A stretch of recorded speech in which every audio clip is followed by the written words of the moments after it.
Welcome back, wonderful people. Thank you for joining me again here on Learning with Lear. We got another fantastic episode this week. I'm not going to say a whole lot. Just if you're interested in learning more about me, I'm Ryan Verdon. Learning more about Lear, go ahead and visit the website. That link is in the description.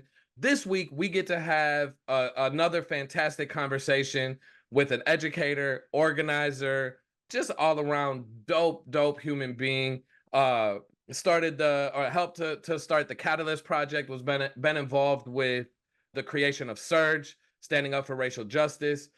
I've known him in this space for many years, have admired his work, the way that he shows up with integrity, involves class in his analysis, involves gender in his analysis. And so I'm super excited to have a conversation with the one, the only Chris Crass. Hello, Chris. How are you? I'm so happy to be here with you. This is awesome. So happy to have you. Chris, why don't you, if you can, just tell folks who are listening, how did you come to this work? Give a little bit of like where you come from, what you do, and how you do it. Yeah, absolutely.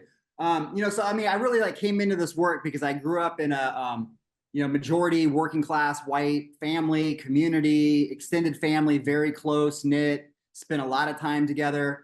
And I really saw the ways that white supremacy, patriarchy, capitalism just really have devastating negative impacts on white communities, white working class communities, the divisions between all of our different communities. But I really saw the way it played out in my family.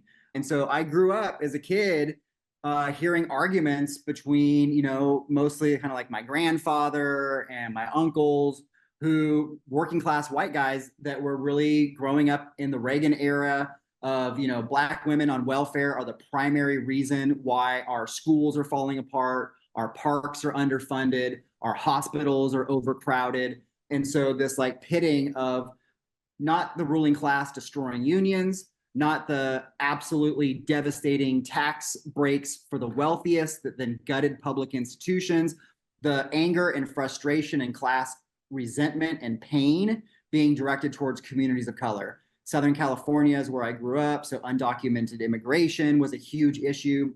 The folks in my family that were anti-immigration, they didn't use the word undocumented immigrant, they used a lot of other words.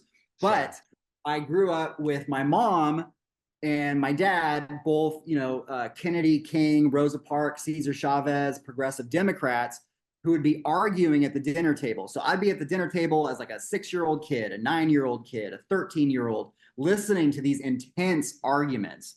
And my mom would say, no, that's not right. That's not true. Misogyny, no, that's not right. That's not. Homophobia during the AIDS crisis in the 80s, all kinds of homophobia. No, that's not right. That's not true. And so they would shut my mom down. So my mom would make arguments, and my dad would then talk with me later because it was the in-laws. But my parents were helping to politically educate me in various ways, to the best of their ability with what they had. They're white progressives that at that time in the 80s and early 90s, a colorblind framework was that was the manual for how do you not be racist. So they were working with what they had.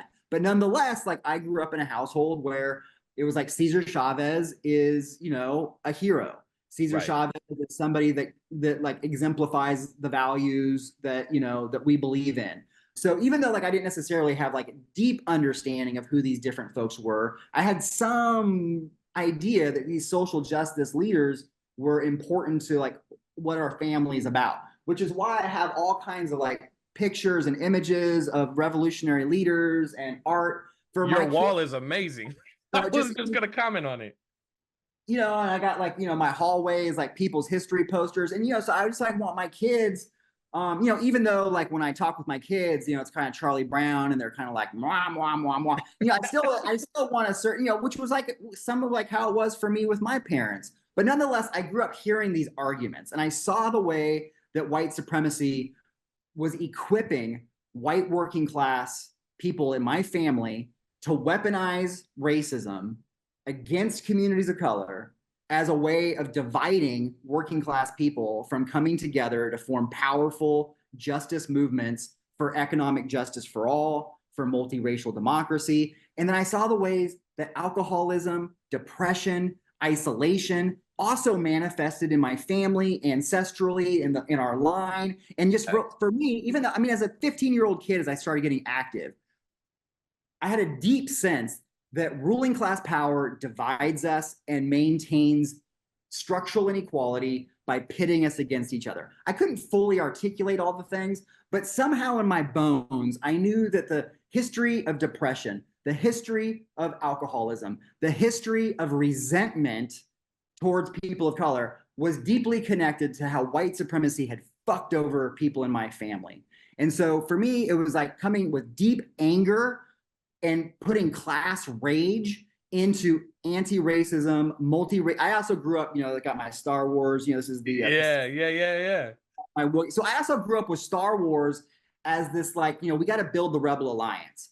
And so I was also around a lot of racist, homophobic, misogynistic people that would use anti-language about a lot of people. But what I did was I started making a list of who are all these people, because I was like, if they don't like those people, then those are people that I should probably be friends with and connect with, because they would be a part of the Rebel Alliance. So I was like, oh, you hate Muslims? Let me write them down. Oh, you hate Jews too? Okay, let me write them down. Okay, you definitely don't like Black people, so I really got to learn about Black people. So it was like, so for me, I kind of started taking inventory of like the people that are in opposition to multiracial democracy, to economic justice, had a laundry list of all the people they were against. And again, I think what was really important for me, and so then I started moving into organizing and alliance building as a primary form, but alliance building not from a place of like, oh my God, those people are getting messed up. These people are getting messed up. And then my people have privilege and we got to unite. It was more of like, we're all getting played and we are getting pitted against each other. And I need to figure out what that means as a white person. And so very quickly what that meant was that with the Rodney King verdict, when I was 18 years old, I lived 30 minutes from Semi Valley. Semi Valley, all white jury acquits the 4 white police officers of brutally beating Rodney King. Yep. And the uprising in Los Angeles, I could see the smoke from my house in the suburbs. Some of my friends were out in the street that night, but me and a whole community of kids, teenagers, basically from like 13 to 19, were like all in my parents' living room trying to make sense of what the hell is going on. All of us were anti-racist against the Klan and against neo-Nazis, but all of us were like, oh my God, white supremacy is something much deeper. Economic inequality and capitalism is like really deep in a way that we needed to try to start making sense of. And what set me on my trajectory, and we can talk some more about what that trajectory ended up looking like, was conversations we had as teenagers, as Los Angeles was in full rebellion, as Black communities were taking to the streets, as uprisings and protests spread all across the country, all across the world. No justice, no peace. That slogan, for the first time being shouted out and ringing off of the downtown buildings in Los Angeles, began to echo all across the world as people started taking to the streets. And that's a slogan you continue to hear all around the world: no justice, no peace. So I'm in this moment and I'm like, oh my God, like I don't have the tools, the frameworks, I have to be able to engage in this moment, and I need to grow profoundly. So the one Black person who was like in our crew, and this is Southern California, where in the housing code up until the 70s, there were things in deeds: this house cannot be sold to a person of African descent. Yeah. And so structural segregation, culturally, politically, had a big impact. So I didn't consciously read a book written by a person of color until I was 18. So the one Black person in our crew starts talking about what this verdict with Rodney King means to him as a young Black man. And we started having conversations, and 2 conversations that changed my life. One, he had all these Black leaders, some of them behind me now: Audre Lorde, James Baldwin, Malcolm X, Angela Davis. He had all these different Black leaders. And I didn't know who any of them were except Dr. King in this very minuscule sort of like I have a dream speech kind of thing.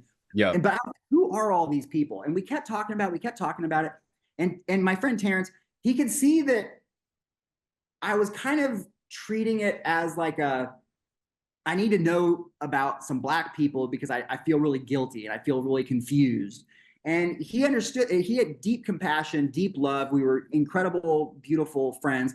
And he said, I'm telling you about who these leaders are, not so you can better understand me.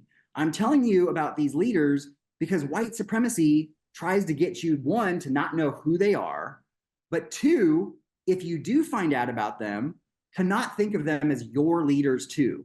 And so I'm telling you about Du Bois, I'm telling you about Ida B. Wells, I'm telling you about these people because white supremacy malnourishes not being able to know who these leaders are, their visions, their organizing, their histories, and for you not to think of them as your leaders too. They are your leaders too. Then he said, white supremacy hurts white people by raising white people to be illiterate about the real history of this country. So I was like, oh my God, like illiteracy, malnourishment. And so that sent me basically since I was 18 on how do I organize as many white people as possible by increasing literacy of multiracial democratic movements and building nourishment for a profound, like I'm less the like, everybody goes through that phase of like trying to raise awareness about privilege and like telling, you know, as a white person, you find out you're, you know, part of, you're complicit, and then you want to tell every white person you know how racist they are, and you're like kind of working through your own guilt and shame. There's that trajectory for sure. But for me, it was like, I want to build a deep, profound hunger in white people for nourishment, for liberation, nourishment. I want to build a deep, profound hunger in white people for literacy, not just about the ways that the history of slavery and colonization hasn't been taught, but also the history of multiracial democratic movements that can inspire us, nourish us, teach us, and white anti-racist leaders as a part of that. So I want white people to be like, ruling class power malnourishes, makes us illiterate, and is actively trying to prevent us from being able to come together to advance a progressive agenda that would be good for all of us. Yeah. White supremacy sucks. It's a divide and control tactic. And I want nourishment. I want literacy. I want to build liberatory power. I want to be anti-racist because I want to get free. So that's where I'm white supremacy sucks is going on a bumper sticker. Somebody out there right now, make it. White supremacy sucks bumper sticker. For all of us. Yeah. Chris, you touched on so much that I was hoping we got to, and I was jotting down some notes, but thank you for that. Like, even just that part is like, I'm sure there are people out there like, whoa, I got to rewind that because that is such an amazing story. So many insights. I want to go back to this idea of ancestry and the way that you were able to connect your lived experience in your family unit to these larger systems. And one thing I've said on here, not often actually, and so folks listening will get something new. The thing that really brought me to this work, whatever this work means, right? And a different context can mean something else. What I mean now is like a healing journey from whiteness is how I talk about it. Was a fellowship I did at the Cultural Wellness Center. Elder Atum, Brother Minkara, what's up? But I spent 2 years studying the question, what were your people before they were white? And in Minneapolis, you know, Resma's book, My Grandmother's Hands, really started to enter this idea of white healing and ancestral trauma into the conversation about racial justice. And so I hope you don't mind, but I'm wondering, like, what is your ancestry, if you don't mind? What are your people? What is that ancestral trauma that you brought with that was informing that family unit? Yeah, absolutely. And I think it's really important. And I think it's like, you know, being able to connect to ancestry and being able to connect to lineages and lineages that help put us into historical context.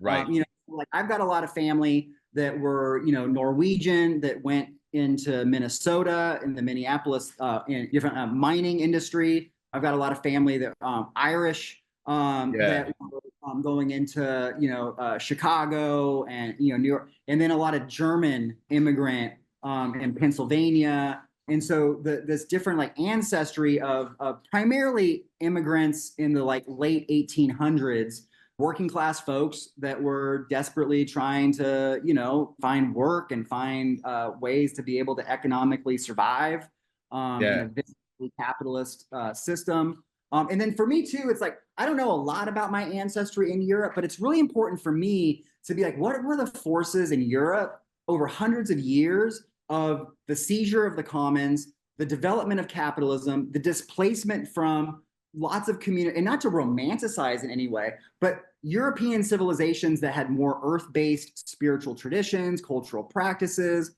profound rituals and ceremonies of rest and joy. And so, for example, I'm sure many people are familiar with the kind of like the white supremacy culture. And so for me, the white supremacy culture is really like, this is capitalist culture that was deeply ingrained into immigrant European people as a process of turning white people becoming, from European immigrant traditions, white people becoming machines for capitalism, for profit generating, and soldiers for empire building. And so the white supremacy culture is devastating for the lives of white people. White supremacy culture is, you know, because sometimes you can get this sense of like, oh, white supremacy culture, those are like just the biological traits of European people that just they find comfort and safety within these kinds of like very controlled. Hell no. White supremacy culture is a way of training people into capitalism and empire building. And Absolutely.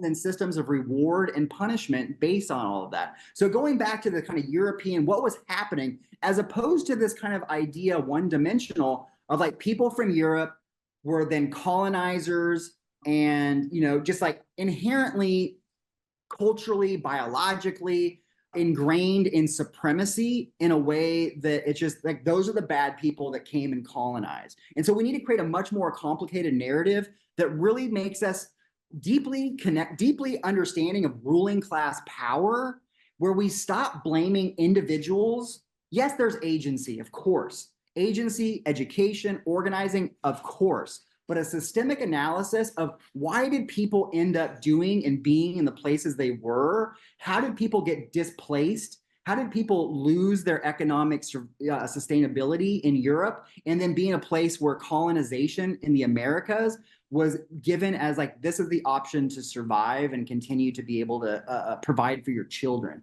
And so putting all of that in context then, not again as excuses, but as contextual understanding so that we can then organize people from a place of possibility, hope, healing, understanding this historical trauma. So I'll close on the ancestry piece with this. My youngest kid is named August, and August is a German name. One of the people that deeply inspired me as a young person to become an organizer was a German immigrant named August Spies, who came around the same time as my ancestry. August Spies came to Chicago in the late 1800s and was part of an anarchist socialist tradition of labor organizing, where organizing large numbers of European immigrant communities to fight for unions, to fight for the 8-hour workday. And these were primarily immigrant communities that were despised. They were not considered white. This was before German, a whole lot of different folks, but there was also some American-born considered white folks like Albert Parsons, who had been a soldier in the Confederacy, fell in love with a Black woman who was from an enslaved family. They, you know, got run out of Texas by the Klan. Albert and Lucy Parsons, biracial couple that, you know, illegal, went to Chicago, became part of the socialist anarchist labor movement there. August Spies is rolling deep with them, German immigrant. They organized such mass power working class unions and marches. They had the first May Day, International Workers' Day, in 1886 to fight for the 8-hour workday.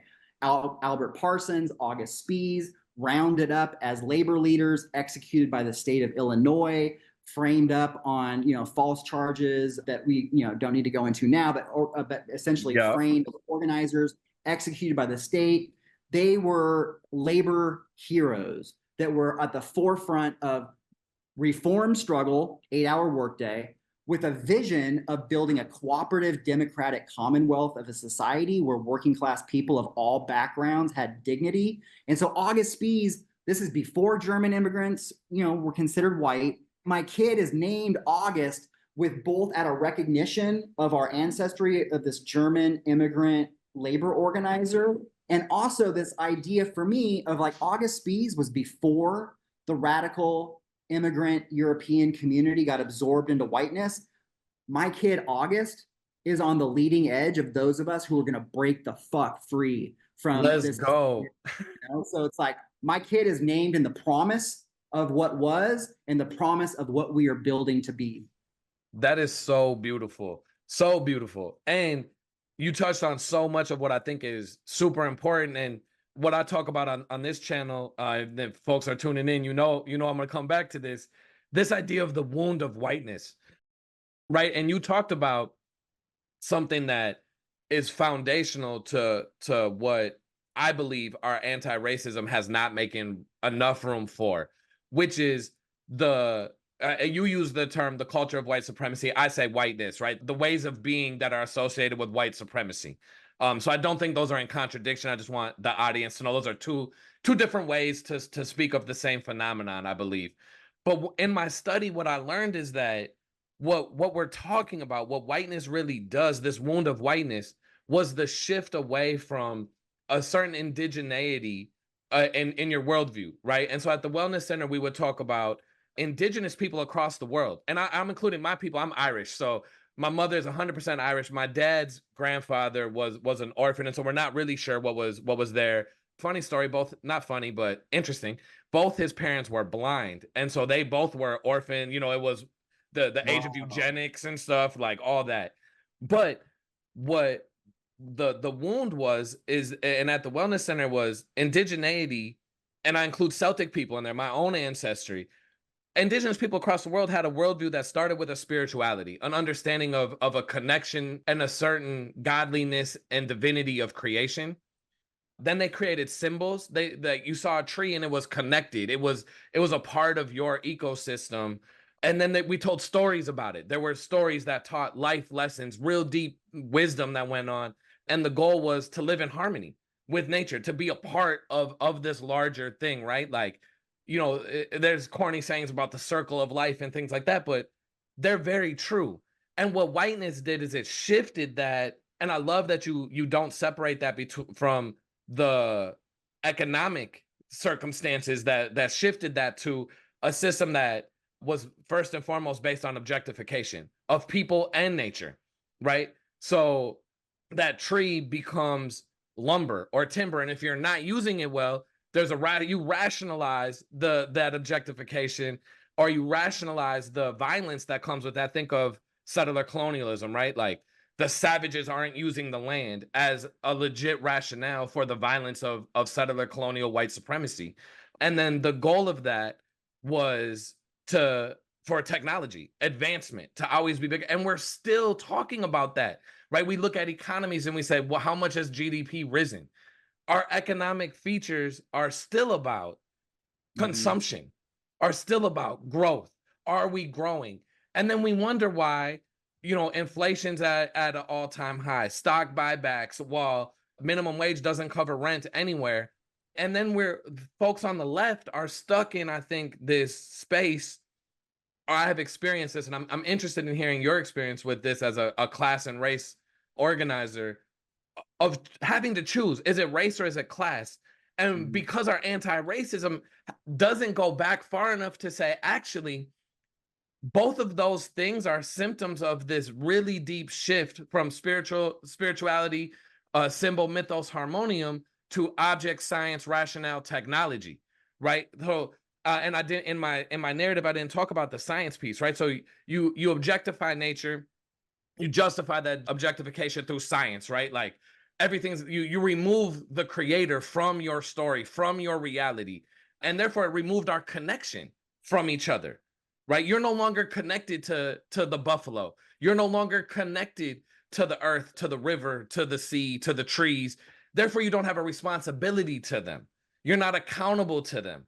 And then you rationalize that through, I would argue, the stories of white supremacy, the ways that we othered other people. They don't pray to the same God. They don't have the same skin tone. Their head's not shaped the same. Look at their nose. Look at how tall they are. All of those things. And then, we must be doing well because look at how we're growing. We're from sea to shining sea, right? And what whiteness does, and I love that you said German folks weren't considered white, right? I don't think a lot of people understand. We're not honest about it. Like you said, we talk now about white people as if it's a biological thing and not a socialization, and not a conditioning, not a fluid thing that will encompass certain people when it needs to and exclude certain people when it needs to. right? And that the conflict at that point of exclusion or inclusion causes conflict. I think that's a huge part of what we're seeing around Israel and Gaza right now, is the otherness of Jewish folks who have a very complicated and unique relationship to whiteness, 100%. And anti-Semitism is very real. Let me be clear. And Jewish folks were not excluded from the mainstream economy in the same ways that non-white folks were at a certain point in time, right? Certainly they were at some point in time, the same way Irish folks were at some point in time, the same way Italian folks were at some point in time, German folks were at some point in time. And yet they've always sort of been this outsider. And so we can't have a real conversation about the way whiteness or the culture of white supremacy is operating within Israel, and connection between whiteness and Islamophobia that's happening, whiteness and xenophobia that's happening, how that's connected to capitalism. And so we cede that ground, and the right, Donald Trump and Trumpism, takes full advantage of that. They say, look, you're right, there's nothing wrong with being white. There's no wound to being white. As a matter of fact, we're going to tell you it's good. And so now we feel connection, we feel community around whiteness. And we say, oh, okay. And in order to feel this connection in this community, I have to accept this economic order. And let me just get a little piece of the pie, and I'm going to be okay. You mentioned Du Bois. I also get the wages of whiteness to supplement this little piece of the pie that I got materially. And I will continue to turn my angst downwards to those who are structurally lower on the social hierarchy.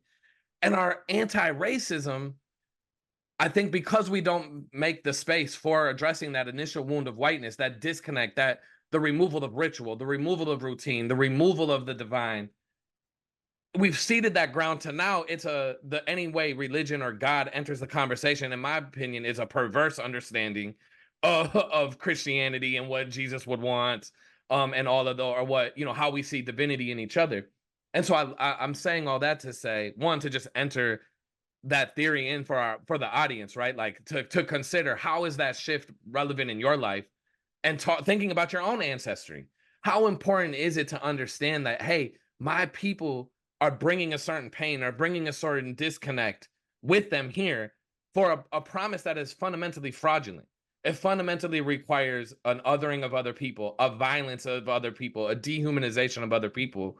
But then also to realize that is still it's still hampering our movement today, right? You talked about labor organizing.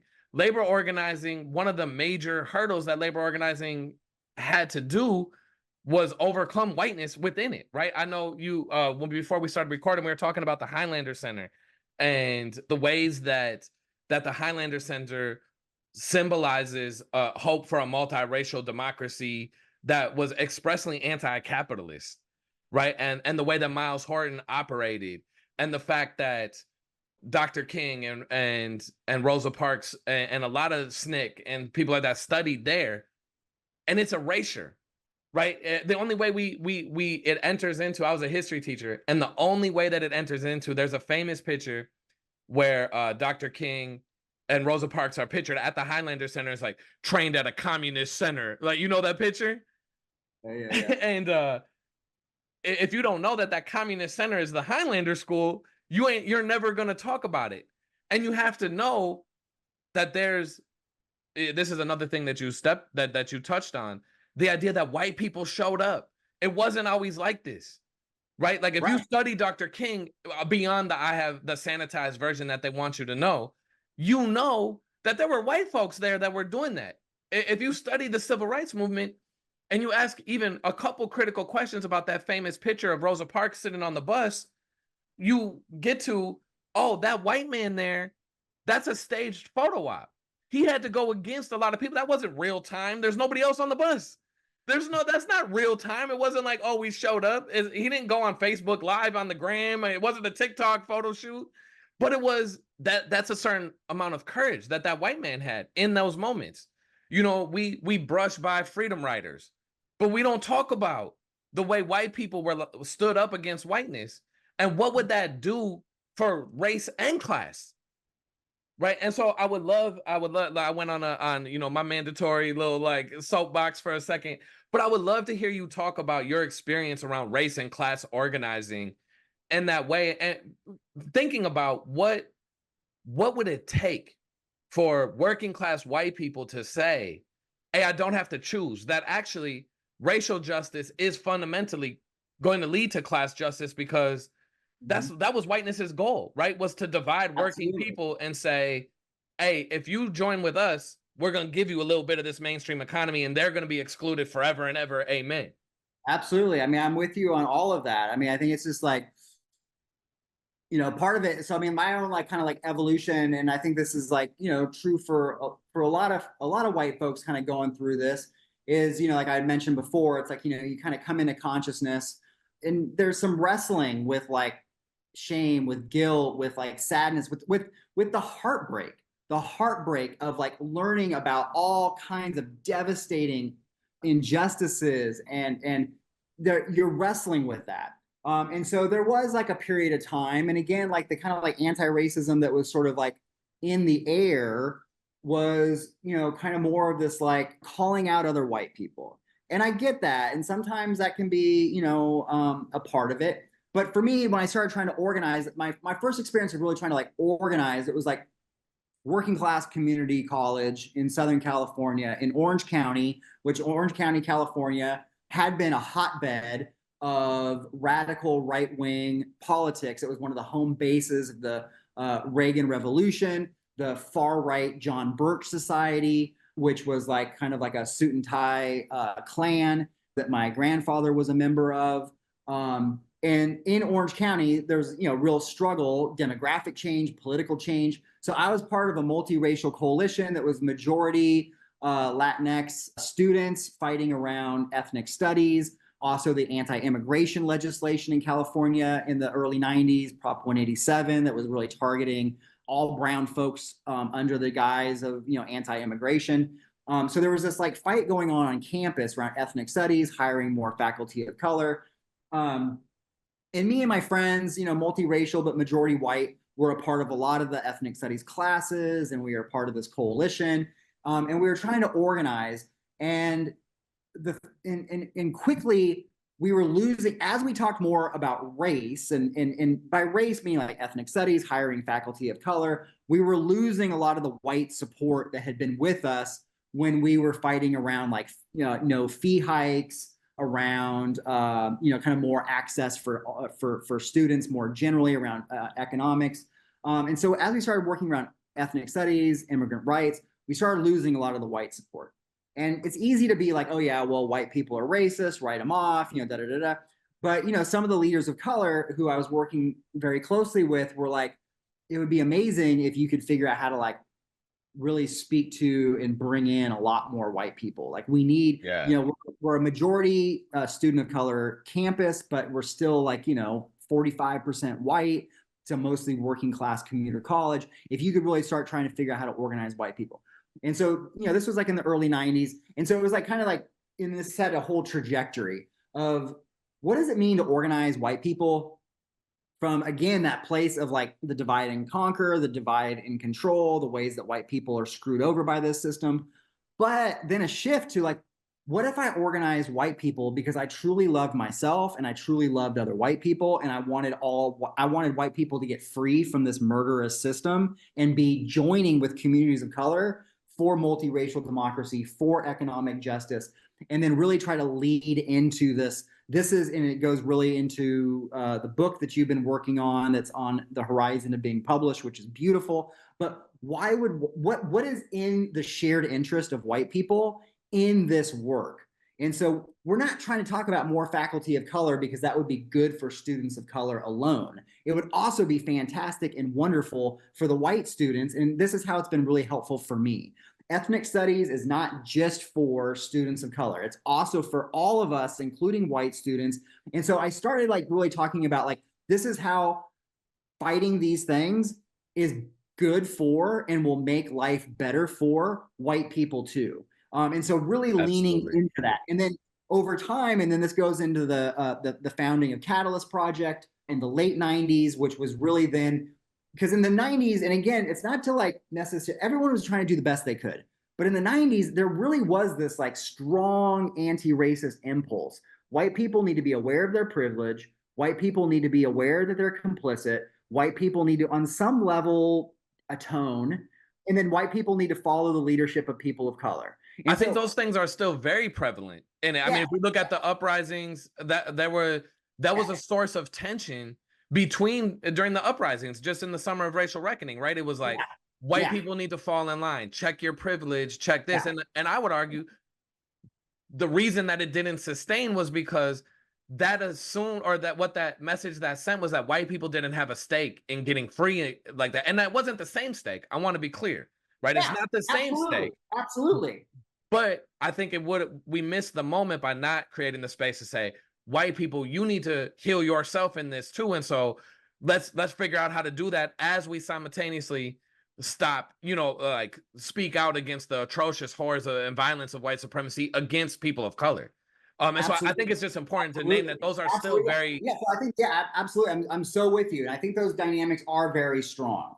And so for me, with, in the building up of Catalyst Project, and then this led into the groupings of people that came together to start up Surge, showing up for racial justice, that's become, the largest organizing force for white people for racial justice in history. Those efforts came from like, okay, white people like feeling guilty and ashamed and basically being told you are responsible for all of this injustice. It doesn't resonate for a lot of people who have the experience of like, I feel screwed over too. And or it leads to a demobilized white anti-racism. And by demobilized, I mean it's not energizing, it's not leading into action. It's actually, and then a lot of people are like, well, now white people just want to navel gaze. And it's like, well, if you tell white people that they've got all this privilege, that they have all these things to be guilty and shameful about, and that they need to atone, that creates an anti-racist culture that actively supports a deep interrogation of self, where then white people are essentially like, okay, I'm going to go and become like a monastic monk and try to like understand my white supremacy and my whiteness.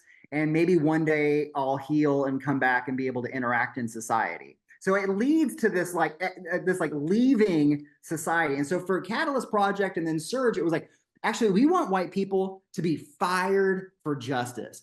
We want white people to be hungry for liberation. We want white people to love themselves and actually love our white communities so much that we want to actively contest white communities so that white supremacy no longer owns and controls white communities, and that liberation values, going back to the Student Nonviolent Coordinating Committee that you mentioned in the 60s, in the Student Nonviolent Coordinating Committee in the 60s, the call in the mid-60s of, yes, we want all these white civil rights workers on the freedom rides and Mississippi Freedom Summer, but we also want white civil rights workers, white civil rights activists to organize and create freedom schools in white suburbs.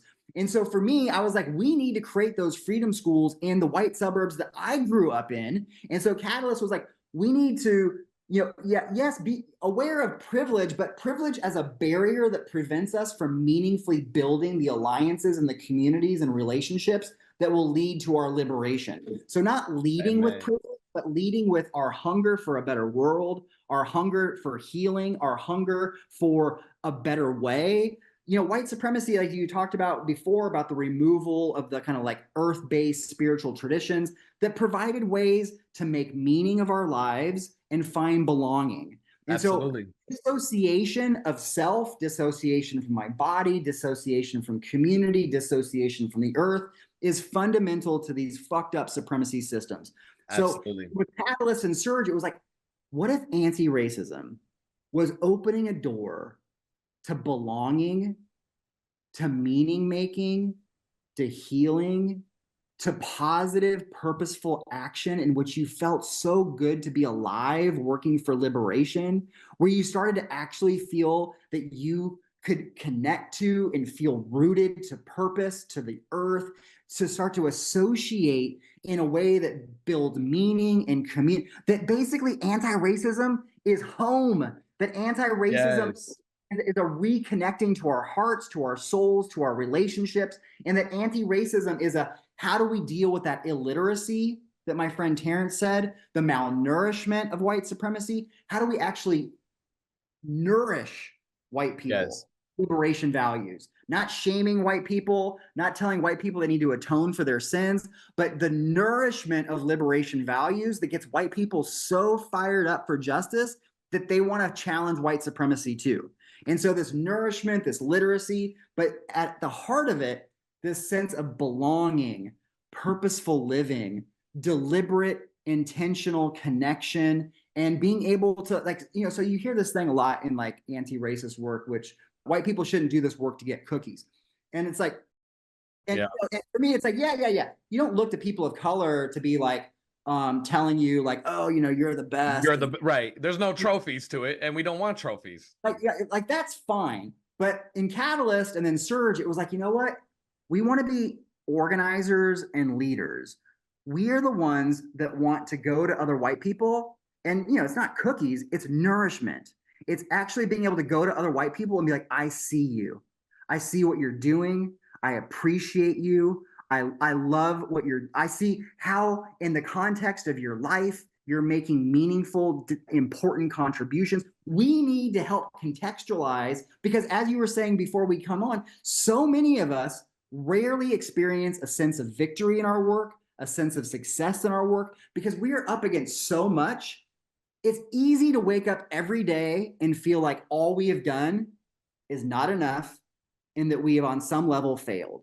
And because the horrors of injustice are around us, we are the ones that have to reflect back to each other. I see the victory. It's not complete. It's not all of what you wanted. But I want to say, when you did X, Y, and Z, I see the ways that it helped all these other things unfold. We have to support each other to see our own successes, see the ways we've made impacts. And so for me, I don't want to be a good white anti-racist. I want to be an effective anti-racist organizer and leader that helps bring millions of white people into the river of multiracial democratic struggle so that we fucking get free. But you mentioned the way that our current anti-racism it creates the dynamic, it creates the space, and actually I would say encourages white folks to kind of disconnect and be like, oh, if I need to do all this, like I'm gonna go be a monk, right? The other option though, if they don't want to do that, is to say, oh shit, well, I ain't shit. I can get connection and community over here where these white nationalists are telling me that I actually am worth something, and they're offering me connection and they're offering me community. And as Christine Saxman and Shelley Touchluck have demonstrated in their work, and go check out that conversation, that's why they're winning, is they're offering connection, they're offering community. That's why so many white men are drawn to Trumpism, are drawn to this, right? And so when our anti-racism doesn't acknowledge and actually name as a goal, we want, and I hear this in what you're saying, we want white people to be fully human, to be powerful in service of a powerful multiracial community coalition that's saying, hey, we're done getting fucked over. We're not going no more. Y'all are the ops and we're standing on business. And like, we're not doing this. You're not going to steal our labor. We're not going to have to pay for fundamental human rights like healthcare, housing, education. We're going to be able to raise our kids and drink clean water, breathe clean air, and fuck you if you got something to say about it, because we're a million deep. Do something, right? And that doesn't happen with an insistence that white people shrink. It happens when white people heal and we become fully human, fully a part of a community that is dedicated to justice. I want you, Chris, I want any white person, white man, I'm going to be real specific because I want to take it to gender, white men to stand in our power, to be fully human and understand that we are more powerful in community with other folks who our values are aligned. We want the same thing. We want to live in peace. We want to live in harmony. We want to be fully human though. Stand in our divinity inherent in us. And our anti-racism doesn't create that space. And so what we're left with is a retreat to, like you said, this deep personal reflection space where we're doing book clubs, we're doing this, which ironically leads people to be pissed off saying, what the fuck are white people doing? Like, or when we do take action, it's in service of whiteness. It's because white nationalists said, oh, you're angry? Oh, you're mad? Well, I got somewhere where you could point that anger to. Matter of fact, Take this AR-15 and go point it at them. Right. Like, you know what I mean? And what comes from that is death and destruction and disconnect and disease. And it's no wonder that white men are killing each other, are killing ourselves at astounding rates, right? The highest number of gun deaths is actually white men by suicide. It's not black men on the south side of Chicago the way whiteness wants you to think it is. And so I think that that's a really, really important thing to say is we ain't sitting here telling people to be guilty, to atone for sins, to do that. I'm here saying, let's heal. Let's be full, healthy human beings, powerful as fuck, in service of justice, because that is what we need right now. And then you talked about, what if we could say, hey, we're here to be loved. We're here to this. And this is something that you do a fantastic job of. And I again, I'm inspired and admire so much of your work. But this particular lane, I think you just are a standout on, is that would require men to look at masculinity and gender very, very differently, to say, you know what? I actually want to be loved. I actually want to be in community. I'm not this rugged individual, John Wayne, Clint Eastwood, Arnold Schwarzenegger type, right? Like the archetype of a man is supposed to be, I put my family, I put the world on my back, and let's fucking go, right? Like that. Trump wants you to believe, I'll bomb the shit out of everybody. Nobody would do anything.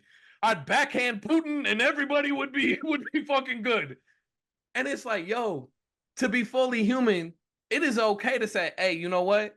I cried when this happened and I need a hug from you right now. And like, what role does gender play in that? And I know we're pushing up on time. So, but I don't think we can not have a conversation about the role masculinity plays in the permanence of whiteness. Yeah, absolutely. Absolutely. And, being able to create a sense of home and belonging and purposeful living and healing for white men is absolutely essential. And again, I just like want to give love to like all the different folks that have been trying to do anti-racism the best that we've been able to do. Absolutely.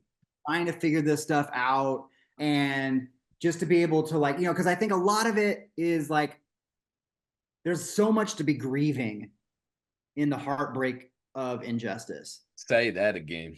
And our being able to work with, to heal, to cry, to have rituals, spiritual practices that help us to release and work with like grief and sadness and heartbreak, so that we don't then bring those into how we try to organize other people. So we're not bringing our grief and like throwing it on people. And then if they don't respond positively to it, we're like, oh yeah, see, it just confirms that you couldn't, you don't really care about me. Yeah. So it's like being able to work with all that stuff. And so helping to like lower the volume on how that shows up in our organizing, and raising the volume on, we want love, we want belonging, we want purposeful action, and so do other people. And so how do we invite people? How do we create an invitational culture that people actively want to be a part of this work? We're not telling them why, we're showing them this is an opportunity and an invitation to more fully live into the truth of your own values, your own heart. Invitations. There are so many people, and like right now in this electoral moment right now that we're in, there are literally millions of people that are like, I want to be a part of a pro-democracy movement in this country against fascism. And I want invitations to opportunities to participate in a real way. And so as organizers, it's our job to create infrastructure so that we can invite tons of people into positive action in a culture that sustains and nourishes and supports them. Too often, anti-racist work kind of looks at people to determine like, are you going to do the right thing, or are you going to show up, or where are you? Are you going to say the right words? Are you going to quote the right book? And I get it, but what that tells me is like, you need to heal to be able to then, so that you can then look at people with, what are the opportunities that I can present to support people to come into this work from a place of possibility, from a place of love, from a place of hope. And so with white guys, masculinity as shaped by patriarchy is a nightmare in the lives of men. of like, we could do real quick a list of like, what are all the emotions that boys and men are not supposed to share, experience, or express. Listen, The list is long. Not only like fear, anger, like anger is the one that you can anger's show. okay. Yeah, but like fear, vulnerability, wanting to be loved, intimacy, all kinds of things. So then like anger is like the one thing that like you can. And so there's all these ways that patriarchy is a nightmare in the lives of men. And so being able to invite men into, again, a welcoming culture of, this is a place where you can find home. It's beautiful to be who you are. I love who you are. And Right. yeah, there's positive work we can be doing. And in that positive work, we can be learning and unlearning in the process. But I think that, we talked about Highlander Center. Highlander was not only a movement organizing school, but it was primarily one based in experiential learning, the learning that one has in the process. So not only are we going to talk about anti-racism, but we're going to, in the 1930s and 1940s, have desegregated, which was illegal in Jim Crow South Tennessee. Right. It was based, but we're going to be living in our bunks. We're going to be sharing meals. We're going to be having dances. We're going to be doing educational workshops, all integrated. And so we're going to live integrated, as we're then also talking about building a working class labor movement for multiracial democracy and economic. We're not just going to talk about it, we're going to experience it. Because there's a lot of things about this work where so many people learn by the experience of doing the thing. And it can feel really awkward. It can feel uncomfortable. And I'm not about telling people like, oh, just get over your discomfort. I'm about trying to create the cultural experience that supports people to find comfort in what previously felt uncomfortable. We need to create the structures, the situations, the containers, the infrastructure that helps people be the most awesome they can be. We're not looking to find out if you're awesome or not. We want to find ways to support people to come in, get involved, develop their leadership, develop their experience, learn as they go. We want to set up as many opportunities and possibilities for people to be successful in this work as possible. We need to lower the volume on critique. We need to lower the volume on seeing how other people aren't doing it good enough. And we need to increase the volume on what can I do to help more and more people do this in a way that feels really good to them and has positive impacts in the world. We need to take a greater sense of responsibility. Are we trying to lead our people, or are we trying to get really good at telling our people how much they suck? Because systems of supremacy already tell white guys that they suck in all kinds of ways. Hell yeah. You're not fighting well enough for your kids. You're not working hard enough. You're not attractive enough. You're not physically fit enough. So white men, especially if you're working class. Especially if you're working class. It's like, I saw that in my working class uncles. They had so much anger, but they were told so many times that they were failing as men, they were failing as providers, they were failing in all these ways. And so it's like, we need to create ways for white men and white working class men in particular to be able to feel this sense of power and dignity and respect. Real wages for working class men have been in decline since the 1970s. And so at the same time that we're trying to expand multiracial democracy, at the same time that we're trying to promote, and all, as we should, women's liberation and feminism, real wages for working class men, because of capitalism, have been in decline. And so if we don't talk about the economic justice and what are the lived realities of working class men as part of, because too often it gets pitted against each other. Well, if you're talking about working class men's experience, that has to come at the expense of talking about the advancement and support institutionally for women and girls. Right. They have to be simultaneous in this shared interest, because we get pitted against each other. So I'm trying to organize as many white working class guys as possible into liberation movement for economic justice, for healing, and for a place of meaning and purposeful action. And we need to be real about the working class experience that people are coming from, where if we lead with privilege, we're going to fail. If we lead with hunger for justice, a hunger for belonging, a hunger for healing, a hunger for real, human, beautiful cultural connections and sense of purpose, we're going to win. Absolutely. And I think in our last couple minutes, right now, we're going to put that to the test. This idea of being comfortable in discomfort, because the nomination, historic nomination of Vice President Kamala Harris for the Democratic nominee, there are men across race, across everywhere, who are going to be like, hey, can I vote for a woman? Or are like, I'm not going to support her. And they might not even have an articulation of why. They just don't, it doesn't feel comfortable. Right. Yeah. And so I know we're getting to the end, and this is the first time we're talking about explicitly this current moment, but really everything we've been talking about is about this current moment, right? Absolutely. It's about saying what gets us closer to the conditions that get us free. And so I want to give you the last couple minutes. Folks listening right now, if they're like, hey, how do I'm with it. I want what Chris and Ryan are talking about. I want to get with that. What should they do? Yeah, absolutely. Well, okay, so there's a couple things.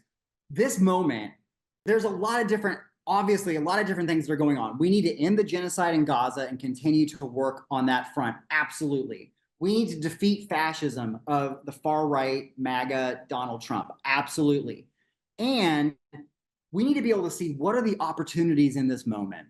And so Kamala Harris as a nominee, and this is less about like, is she like all the aspects of like her as an individual candidate, but more of what does this represent? What does this open up? And then Tim Walz as the vice president, and the way that he is bringing a masculinity of a football coach who in the mid 90s was then the Gay Straight Alliance like teacher advisor.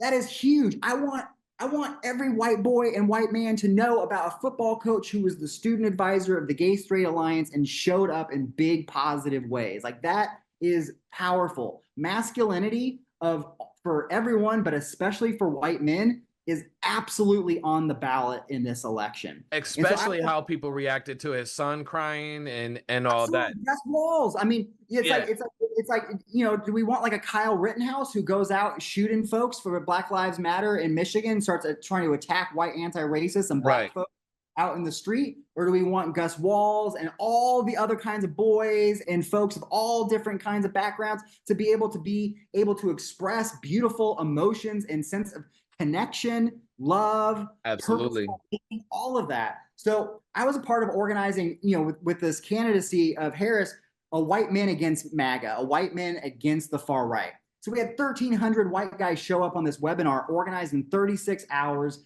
to hear all kinds of different white guys talking about what's my stake in fighting for multiracial feminist democracy and against fascism.